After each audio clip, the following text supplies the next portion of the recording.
YouTube. It's Tyler here again with the Millionaires Day Off. Today we talk with Coach Bob Zinga, or Coach BZ for short. Dude has done more things than I can count. He's a personal coach on the John Maxwell team. He's an author. He writes articles for Forbes magazine. He does a podcast. He just has achieved a lot of things in his life. So I'm super excited to have this conversation with him today. I think it's going to be very beneficial for us and beneficial for me as a person to have this conversation with him. And, you know, we're just going to learn a lot. So hope you guys enjoyed the video, and we'll catch you at the end. Great. I really love what you're doing on YouTube. I think it is really great.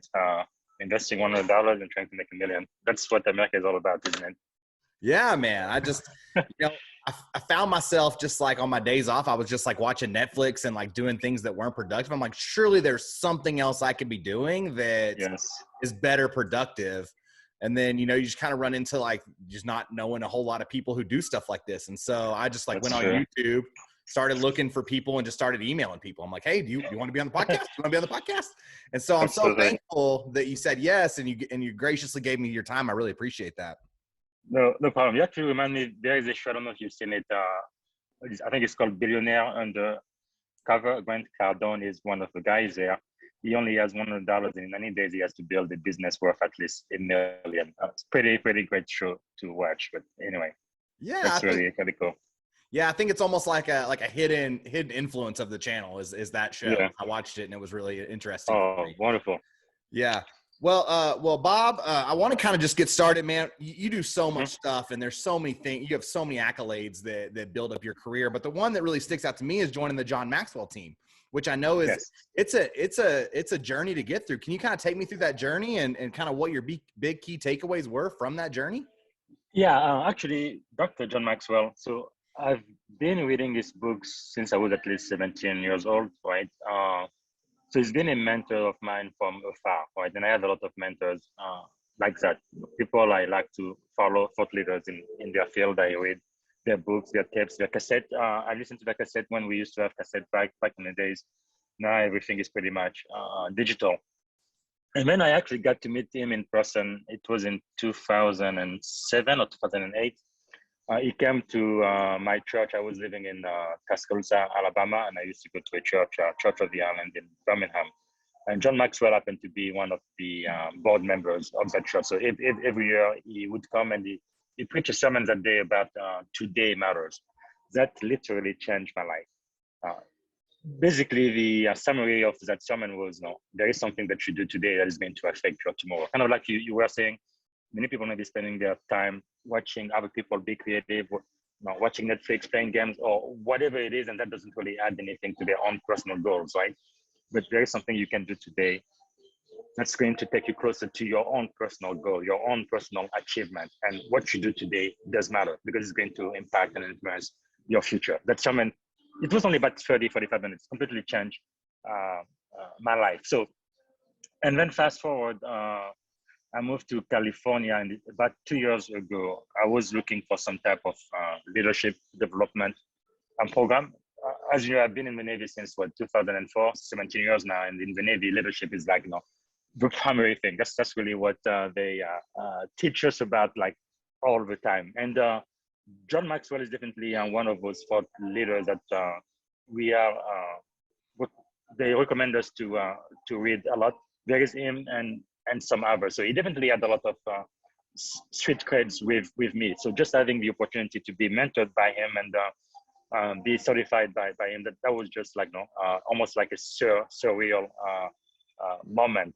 And so he has a great team of faculty that mentors almost every single day. John himself is on the mentoring call at least once every single month. So basically, this idea is to equip leaders, coaches, speakers, trainers, and teachers, and really give them all of the tools and the information they need so they can be successful. Many of them decide to have their own businesses, and others just do it for personal and professional growth. Like this year, I wasn't able to go, but last month, John Maxwell and a dozen of his teams member, they went to the Dominican Republic for like a week, where they already spoke to the leaders in that country, from sport arena, politics, entertainment, religious arena. I mean, pretty much across the board.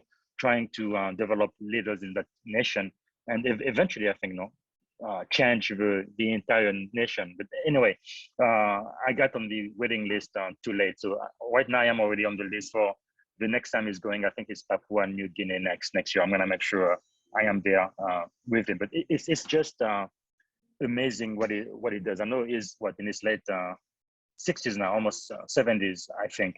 He's been around for a very, very long time, has been preaching and teaching about leadership, looks like forever. But yeah, it's definitely a journey worth traveling. So I would definitely encourage anyone, even if you don't want to start a business or be like a public speaker or anything like that.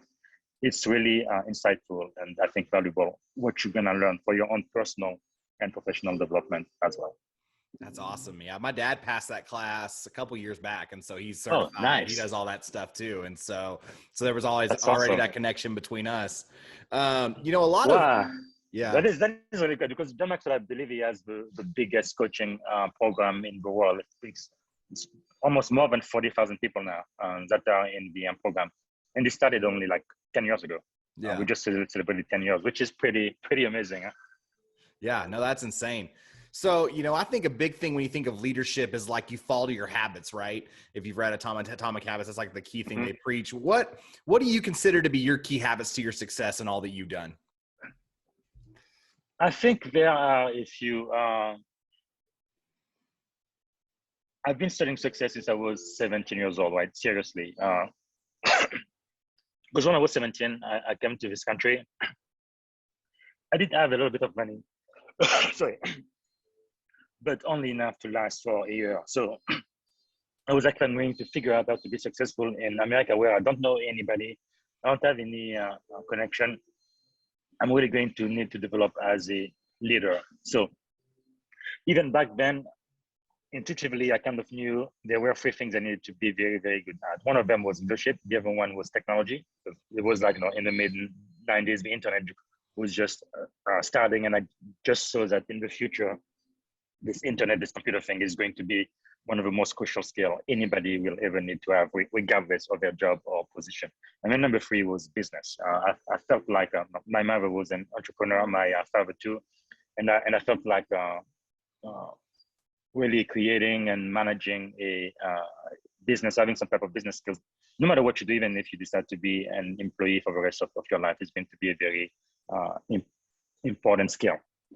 So I kind of resolved to do whatever I needed to do to be good at this three area: leadership, technology, and business. So I feel like some of the habits that have contributed to my success so far, I think one of the main one is trying to figure out what is really, really important to you, right?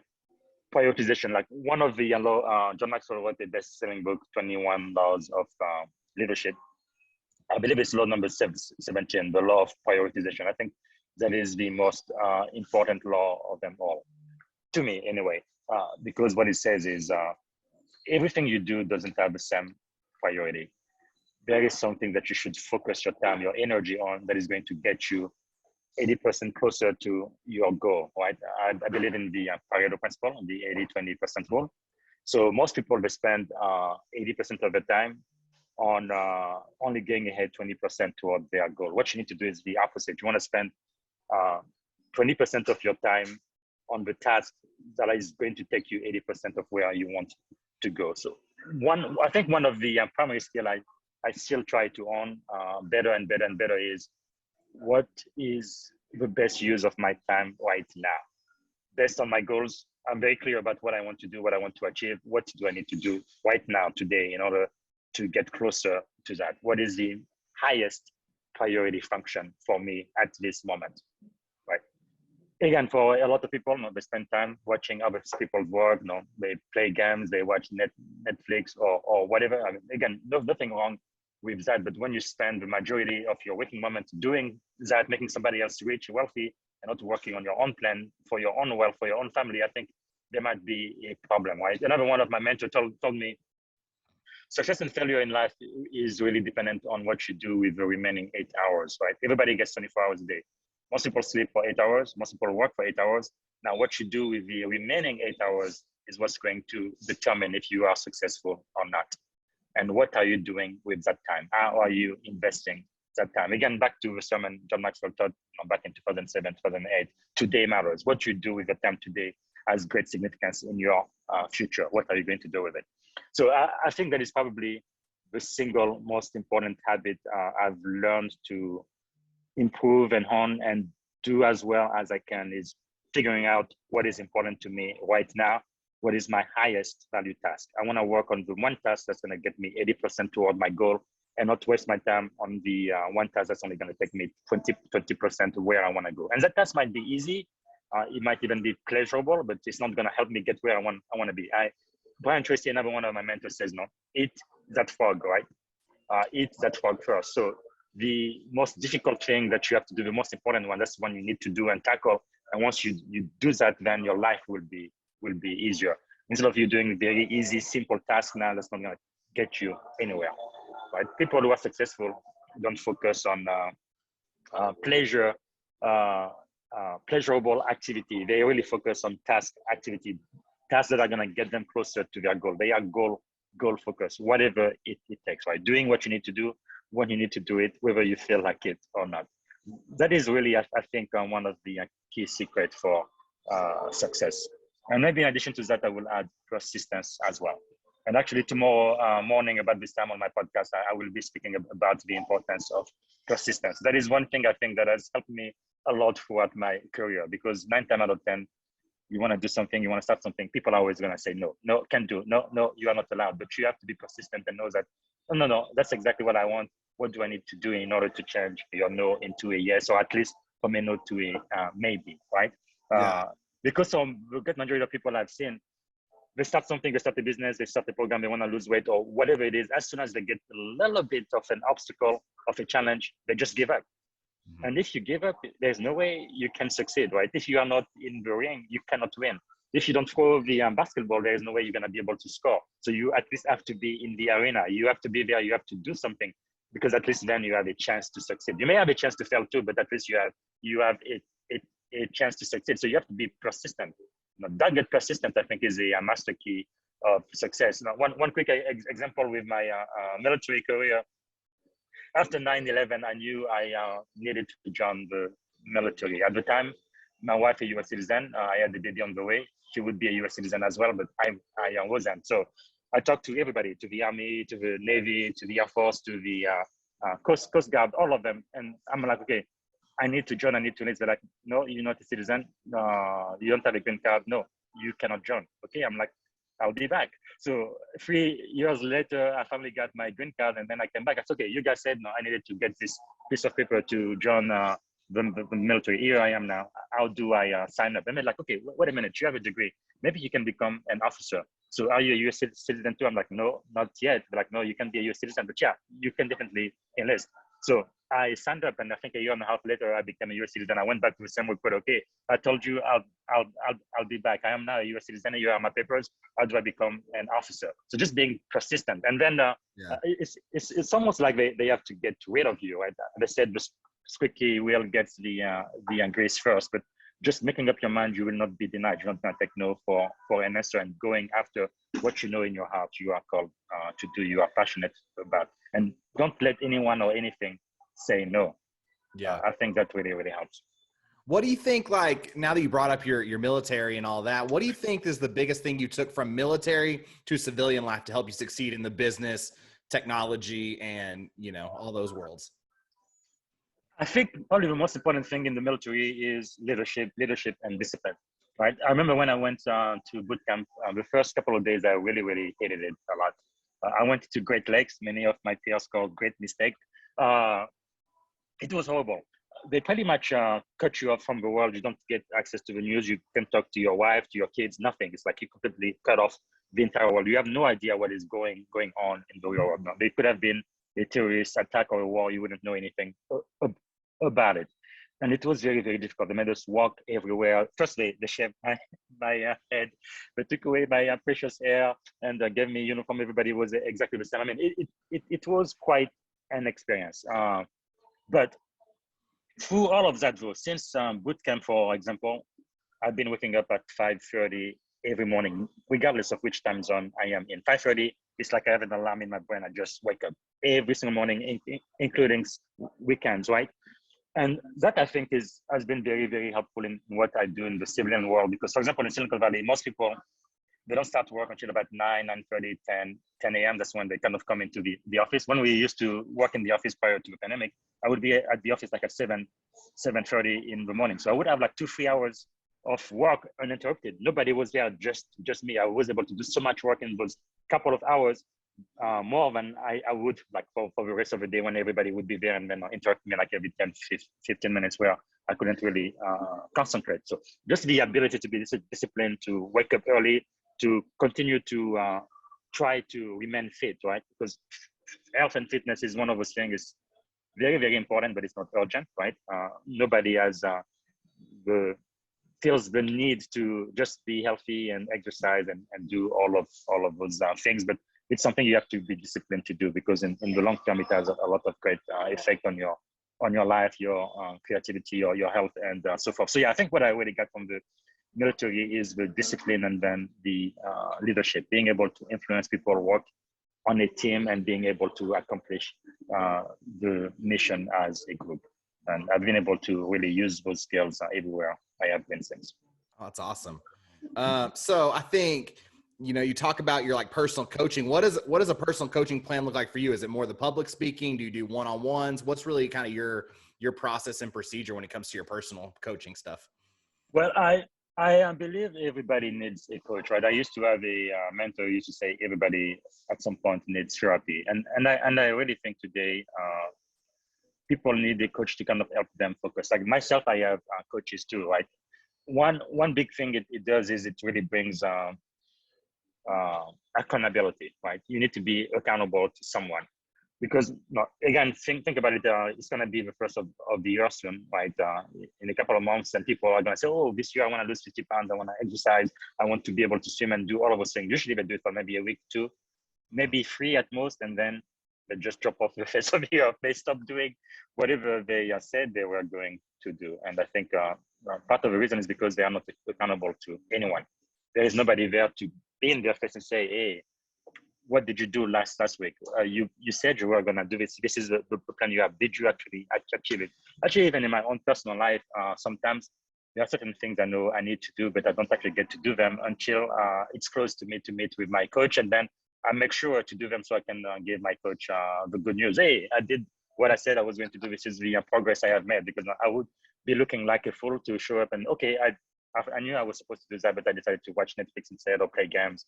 I am very sorry, but no, I don't care much about my own life and my own plans, so I didn't get to do anything. So for that reason alone, I think it is definitely worth it to have a coach or an accountability partner. And throughout my entire life, really, my attitude has been, if you learn something, it's your responsibility to teach something.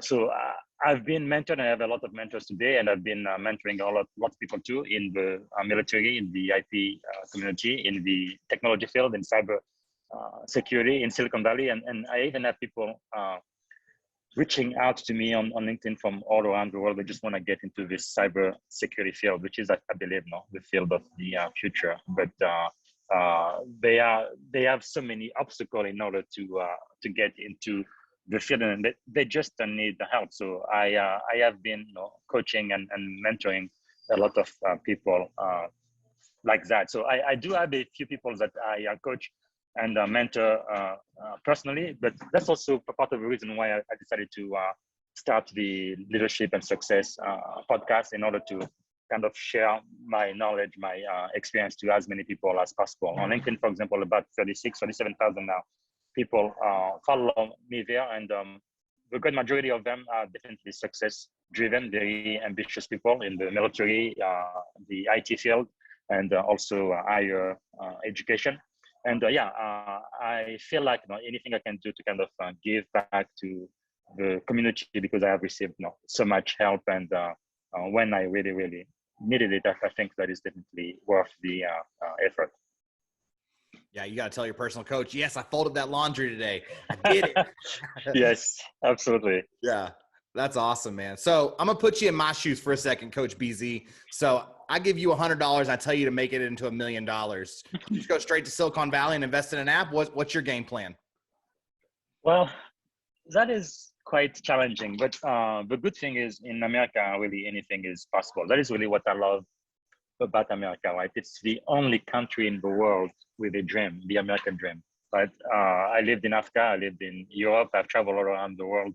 I've never been in any country with a dream. America, that's it. That's the one and only country in the world with a dream. And in this country, you can have absolutely nothing or just $100 to your name and you can turn it into $1,000,000. It's definitely possible. Many, many people have done it before us, right? So I think the other great thing in this country is anybody can pretty much start a business, right? The government isn't going to get in your way. For $100 or less, you can get the business license and start selling something or whatever. So what I would probably do,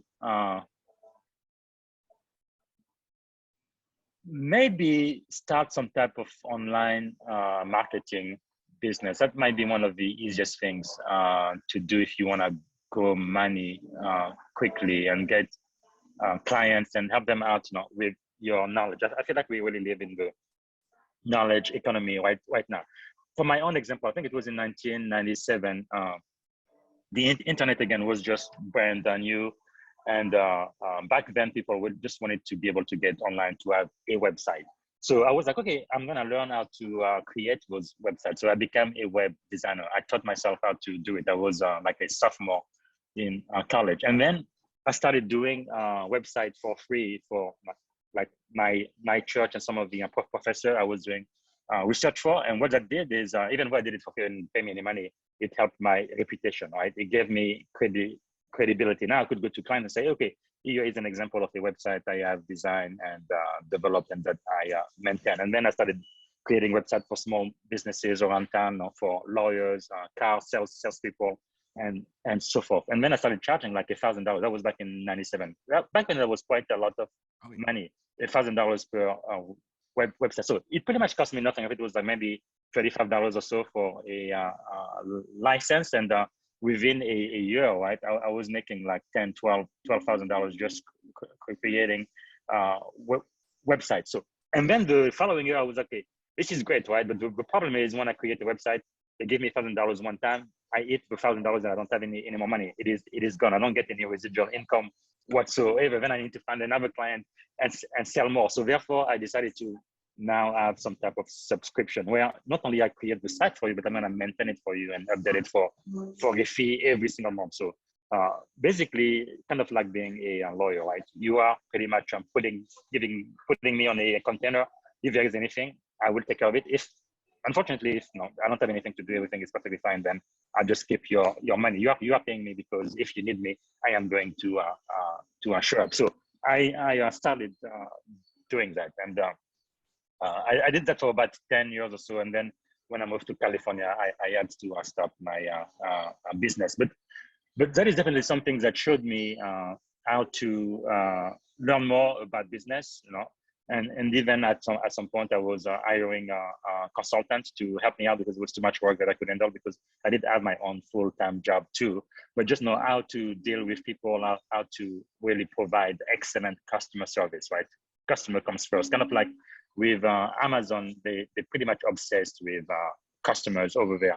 And I think if you're gonna have a business, you definitely need marketing and sales, right? Those are like, I believe, the lifeblood of any business. You need to have new client and you need to have more sales, for your services and your product in order for your business to survive. So I think even if you start just a very small business, you can really learn a lot of those skills. And then at one point, I also became a reseller for Microsoft, right? I was reselling a lot of their product and their software to my client. I became a Microsoft certified system engineer, and then a Maxwell certified small business administrator. So just trying to think of ways to add value. To me, that is really what the secret of success is. You need to have a product, a service that is needed, there needs to be a need for it in the market, right? And at the beginning, you may have to give it away for free, just enough so that you get people who are going to recommend you. Because to me, word of mouth was the best advertising I ever had. When you really build your reputation, and then people are going to be willing to pay you what you are worth. And then trying to really satisfy your client, going above and beyond their expectation. Not just selling them something because you want to make a quick buck, but selling them something that they're going to use, that is going to benefit them, and then kind of develop a lifelong relationship with those people. And I think that's just gonna be wonderful for you in the future. So again, it's gonna take time. It's not gonna happen overnight. Now, Grant Cardone, who's one of my mentors, who's been teaching me about marketing. He was able to turn $100 into a multi-million-dollar business in just 90 days. But that is pushing it. I think for most people, it's probably going to take 2, 3, 4, 5 years to get there, but it is definitely possible. Yes, it is possible. I think you have to be persistent, you have to be consistent, and you really have to develop a plan, a product, a service that is going to serve your customer. I think Zig Ziglar is the one who said, right, if you serve enough people to give them what they want, you will always get what you want, because they will in turn take care of you. Yeah.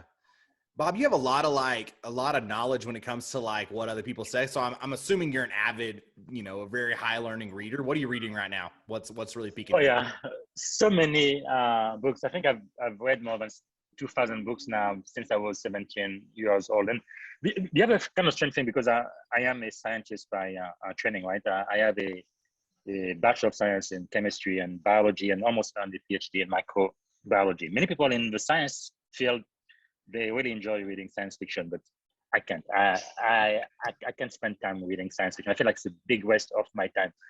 Since I was 17 years old, I would really focus on what do I need to learn now, whether it's technology skills or business management, whether it's leadership and things like that, things that are practical that I can read and I can actually apply and use and improve my life like now, right? Those are the type of books I've been reading. Right now, I am rereading the 21 Laws of Leadership by my mentor, Dr. John C. Maxwell. I think it's really the best book on leadership I have ever seen. I also read a book by my new mentor, Shelley Archambault. I don't know if you've heard of her, but she's a Silicon Valley legend. She was a CEO for multiple tech companies, and before that she was a VP at IBM, and she's now on the board of directors of 3 or 4 different tech companies, and now she's really trying to give back to the community. She wrote a book, Unapologetically Ambitious. I highly recommend that book. It's about her life and the leadership principle, success principle she had used to get to where she has been. And sometimes I read like 2 or 3 books at the same time. Another one I love to read is Brian Tracy. He's based in San Diego. I've been following him again since I was about 17 years old. I met him a couple of times. Great guy. I am in his mentorship program as well. And another great book I just read again is The Compound Effect by one of my mentors, Darren Hardy. I guess he's based now in San Diego and in Miami. Great guy. He used to be the editor of the Success magazine. This guy, it doesn't waste time. He really goes straight to the essence of success. He removes all of the fluff and all of the nonsense and just tells you exactly what you need to go from point A to point B. Really, I love being mentored by him. And there are many others. I definitely love to read any books that is practical about leadership, running businesses, getting technology skills, and achieving higher level of success. Gotcha. It also said on your Indeed page, you're an author. What have you written? Well, so far I have written a whole bunch of articles, most of them with Forbes magazine on Forbes.com. I am a member of the Forbes Technology Council. I've been since October of last year. So it's been over a year now. And I have also written for the Success magazine, which is a magazine for executives. And by executives, I've written for the U.S. Naval Institute a couple of times, and also for the United States Cybersecurity magazine. And prior to all of that, when I was in college, I had written an honor thesis as well. I was in the honors program for the University of Alabama, and I had written like a dissertation for my work in a organic physical chemistry lab. But yeah, and I am actually planning to write my first book all by myself and looking for the right opportunity. But before I do that, I would probably co-author a book with one of my mentors. It looks like Brian Tracy is working on something. I might be a co-author with them. That's going to be pretty surreal, but I am looking into those opportunities now. Okay. Awesome, man. Well, I got one more question for you, then I'll let you go. I'm sure you're Yes. a busy man. So, you know, what's really next for Bob? What's going, you know, what's you got going on in your life? What are you trying, you know, what's promotable in your life right now? I have really accomplished a lot of the things I set out to accomplish like 17, 20 years ago. It's pretty amazing how life happens, but no, one of my mentors says, no, anything worth having, no, it takes time and effort. One of my dreams, you know, when I went to boot camp, that was in 2005, I had decided I either will become a senior enlisted leader, which is chief or above in the Navy, or a senior officer, which is commander or above. So I became a commander April of this year. And even back then, one of my dreams was to become a commanding officer. That's like the highest level job anybody can have in the Navy. And I just got selected yesterday to become a commanding officer for an information warfare unit starting next year. So I am very, very happy and humble about what I've been able to accomplish in 17, 18 years, right? Another one of my dreams was to eventually move to Silicon Valley, where technology magic happens. And I've been here since 2014 now, seven years. Another one of my long time dream was to eventually, move into my dream home. When my wife and I got married, we were so poor. The only thing we could afford back then, we lived in Tuscaloosa, Alabama, was like a mobile home. I don't think they're very popular here in California, but that was all we could afford. I remember almost every other weekend I would take her and drive her to one of the best area of town. The yacht club was one of those places, like $1 million home in Tuscaloosa. And I was like, one day I'm gonna get you one of these houses or something similar. Just a dream. But anyway, that dream became real for us about 2 years ago. So I really feel like I have achieved a lot of the things I wanted. One thing my mentor, John Maxwell, says, right, is if you test significance, success will never satisfy again.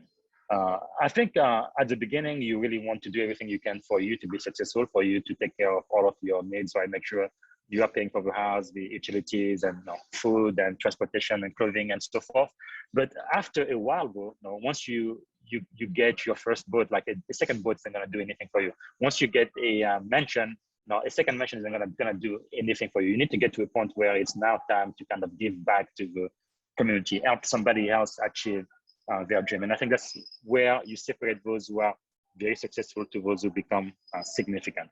And I guess that's really what I would like to focus the rest on of my life doing, helping other people achieve their own dream. I know, especially in this country, in America, anything is possible. If an immigrant from Africa with a strange accent who can barely speak English can achieve everything I've been able to achieve so far, I think anybody can. If I can do it, anybody can. Sometimes you just have to be persistent. You need to be clear about what you want, and you need to develop skills and yourself in such a way that you really provide value to the market, right? It's not about you, but it's about what you can provide to the market, right? I think somebody has told me in America, the only color that really matter is green, right? The color of dollars. So if you can do something for someone, solve their problem, provide them a service, they will be very happy to pay you for it.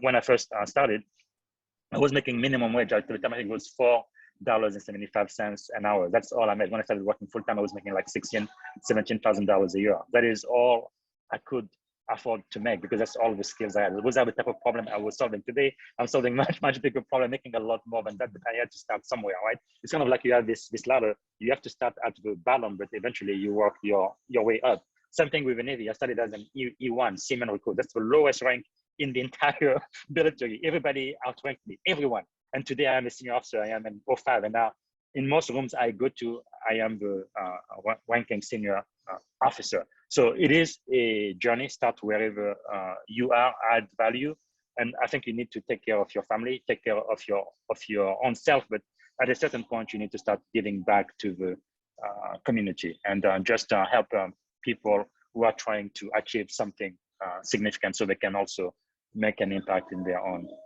community. And that's what I would like really to focus my time on. That's why I am so happy to be associated with John Maxwell. For example, I couldn't go on this past trip to the Dominican Republic, but next year I will definitely go to Papua New Guinea and trying to really transform an entire nation. I mean, that's gonna be something extremely rewarding, that you were there and you helped the leaders of that nation get their act straight and kind of help their entire country. That's really the type of work I would like to spend the rest of my life doing.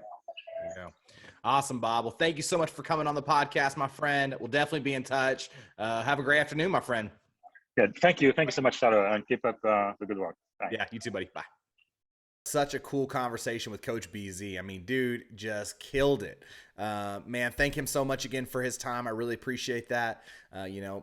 Comment, like, and subscribe. It really helps this video out. Thank y'all so much for watching, and we'll catch you in the next one. Peace.